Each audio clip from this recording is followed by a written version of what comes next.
امروز 29 مهر ماه سال 1404. اینجا مزرعه سیب زمینیه و داره برداشت میشه و این زنان مردان واقعا زحمتکش. شما ببینید در تصویر این خانم ها از لردگان اومدن اینجا، در 25 کیلومتری شهرستان بروجن هستن.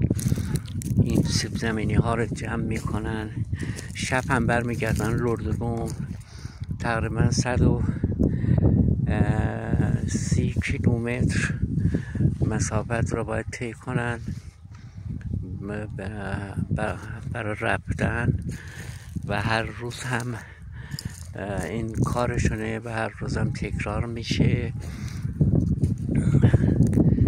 و این قسمت هم که هنوز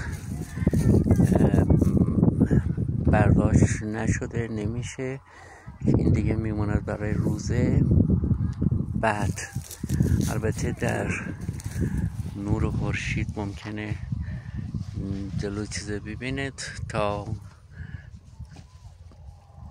مسیر را که نشون میده.